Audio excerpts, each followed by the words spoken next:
Good morning, everyone. Brian here with BMK Retro Gaming. This morning I have a review for you guys of the Atari VCS for the Atari 7800 original library game, Dark Chambers. Now, it was developed in 1983 by John Howard Palovich. Not sure if I'm pronouncing that last name right. As his thesis at MIT.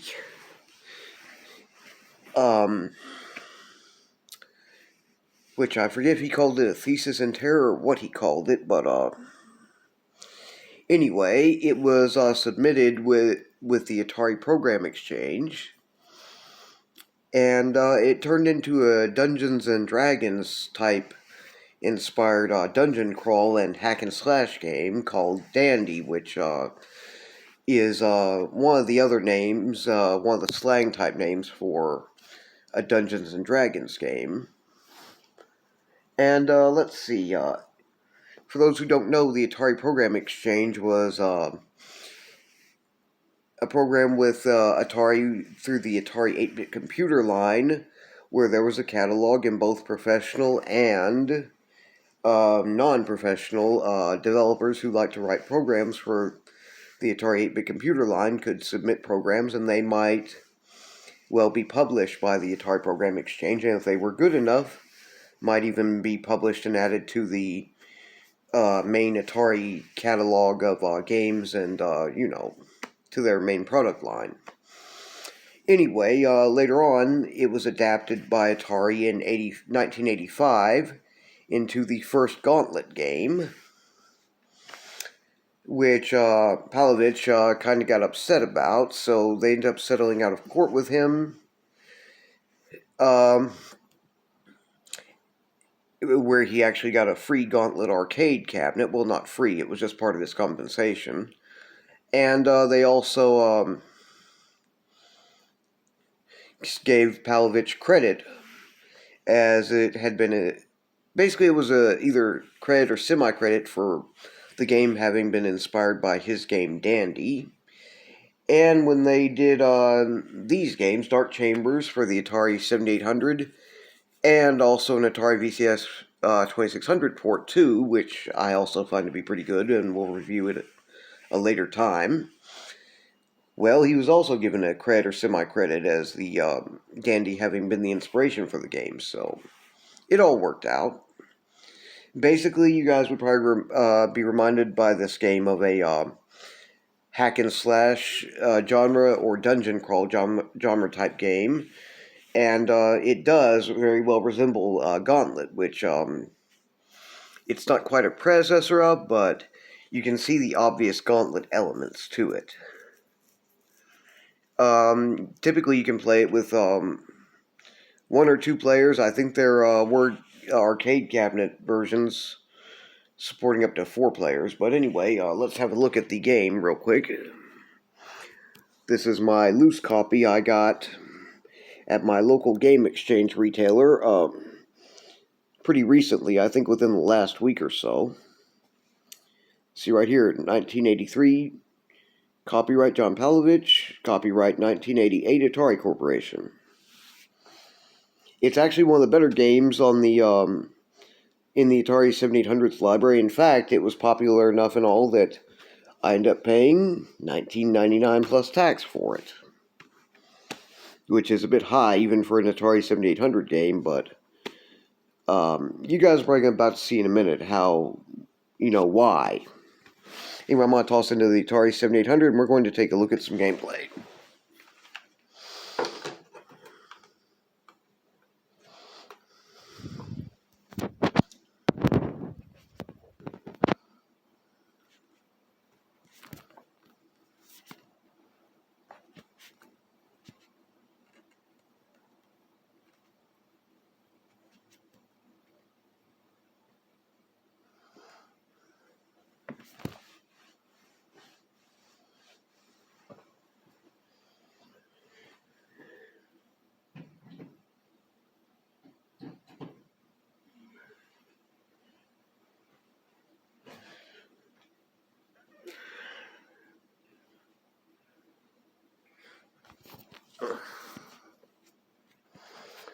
Silly thing doesn't want to be cooperative today.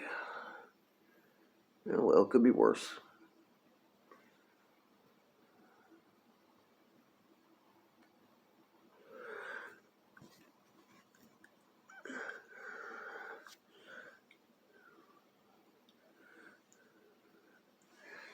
Okay.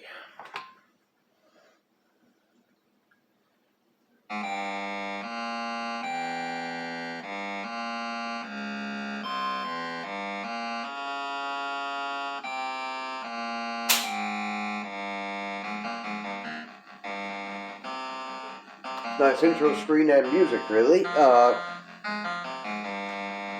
it's a bit loud, but not terrible. Okay, you got either standard with one player, or advanced, or beginner. Beginner is kind of sparse looking, so... And you can go for 2-player. I'll do standard on 1 player. You have levels A through Z, so roughly 26 levels. The same as you'd find in the alphabet. Your joystick controller is your basic movement. Left controller is for firing your weapon, and right if you have a bomb or spell, or there's like a potion, things that you could use that you otherwise it's a secondary action button, to say the least. These guys, they're skeletons, and I forget if those are supposed to be ghouls or ghosts, but the term for most enemies in this game is ghouls. And as you can see, once you get rid of a ghoul of one higher level, it's going to devolve down to its next lowest one until it is dead.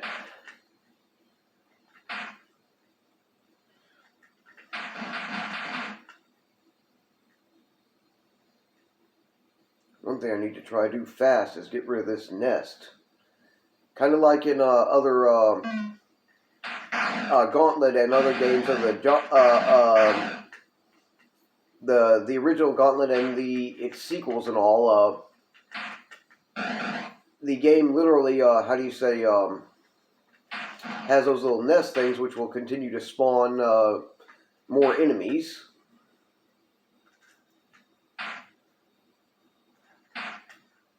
Dadgum, will you hold still for 2 seconds so I can kill you? No, okay. Okay.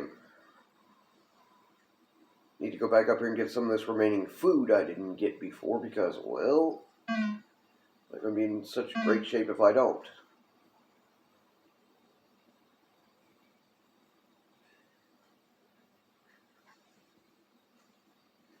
If I remember correctly, there's also a possibility of accidentally poisoning yourself if you eat way more food than you need at one time, so... This one here is supposed to be, I think, the lizard type, and they can be a pain, too.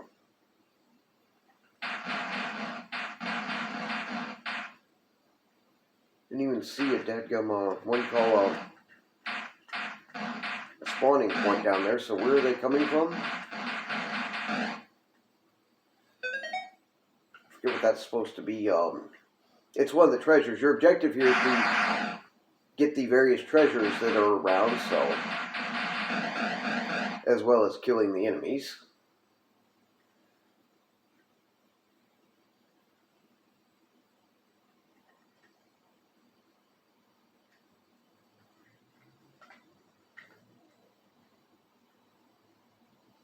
Key, which you do need to unlock some doors.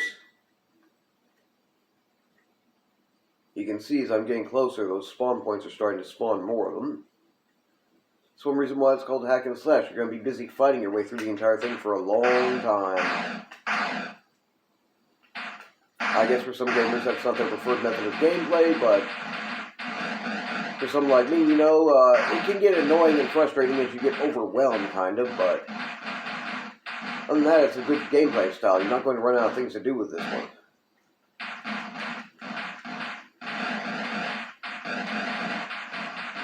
Of course, if they take enough of your energy, you will die anyway, so...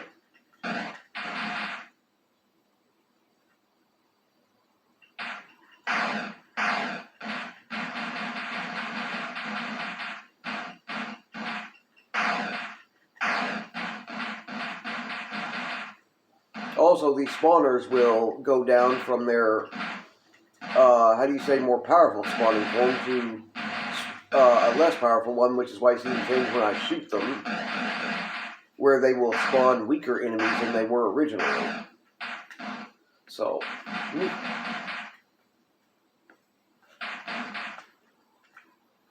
trying to hold this thing in fire. I haven't got much of, or experienced much of any hand cramps with my controller before, you know, but I will say that in this case,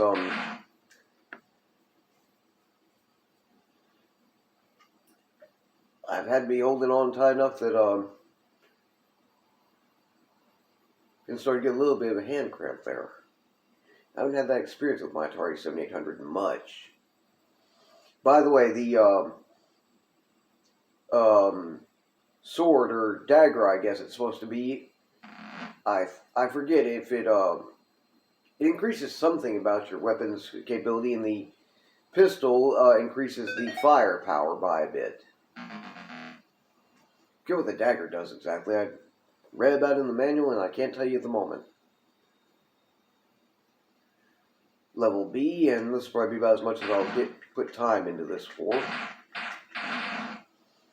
Getting that little gun to upgrade my firepower capabilities was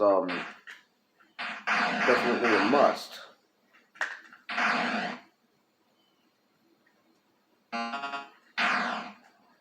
Well, I get rid of them. That's what the little magic potion bomb type things will do. It will clear the screen of your enemies.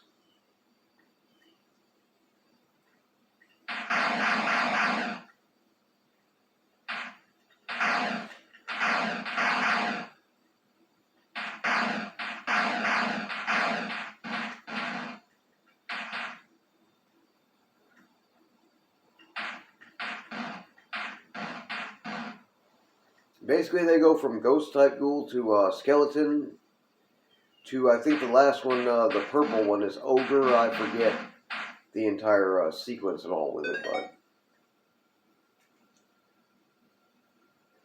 Anyway, it's a fun hack and slash and dungeon crawl genre-type game. You can really get into this if you let yourself. Maybe a bit much, as a matter of fact. I think that might have been my starting point. I forget. In all honesty, I couldn't care less. I know how to get out now once I get ready to do that, so... Ooh, yes, can use this. I think I got rid of that. Would have started spawning more enemies in no time if I'd... Okay, and the shield also increases the amount of damage you can take by some. Helps with your durability, so to speak. Glad I got that pistol because, tell you guys something here. This is not an easy one to do without, when you don't, with the weaker weapon state, don't need them to take so many hits before they start to actually be gone.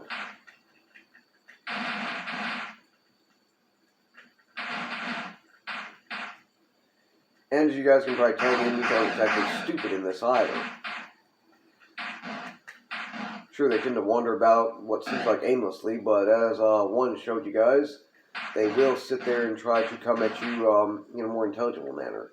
Here's a false exit point. I've seen these will actually pop up in some cases, but I'm guessing it's supposed to be a type of false exit point. Why else have it there? Every time I shoot one of the hearts, which is supposed to be used to revive the other player if you're playing in multiplayer mode, it gets one of those. I forget if it's just a false exit or if it's also a reverse spawner, which spawns them on you anyway, or what. Anyway, that's level B. Here's level C. Guess I'll drag this video out for a bit.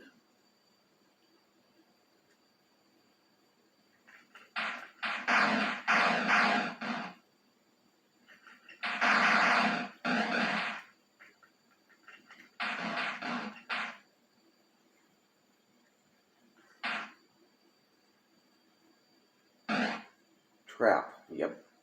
Should have guessed that. And there's my game over. Anyway, I think you guys get the idea of the gameplay by now.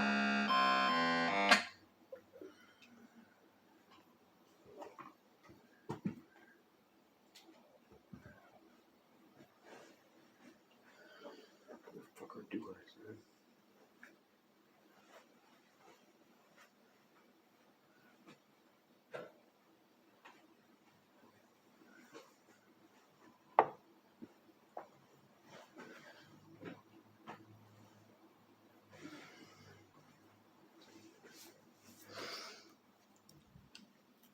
Okay, so that was Dark Chambers. In Atari 1988, Atari 7800 original library game, based on the 1983 game Atari 8-bit computer game Dandy, by John Howard Palovich, or however you pronounce his last name. It's, like I said, a decent game, and one reason why it was a bit expensive for me to pick up was it was popular. As a matter of fact, it's probably one of the better games or ports. I'm not sure if you... Yeah, I guess you'd call it a port, a console port, because, you know. Anyway, it's probably one of the better ones that was on the Atari 7800. And it's kind of nice I managed to pick up a copy locally. Anyway, my preferred YouTubers, Phil with his channel, The No Square Gamer, and also the Crow Continuum have nice videos on this game as well, so I will go ahead and leave links to those. And for those who may care to read up on the game further, I'm going to include links to the Wikipedia articles for both Dandy and Gauntlet, as they both contribute kind of to understanding the story of Dark Chambers. Anyway, you guys take care. If you enjoy my content, or my channel's content, please like, share, and subscribe. And, please leave any questions, comments, or suggestions down in the comments section below. I enjoy hearing from you guys, whether the feedback is positive or negative, and, well, I would encourage you to give me a holler about whatever. You guys take care, have a good morning, and I will see you again in my next video.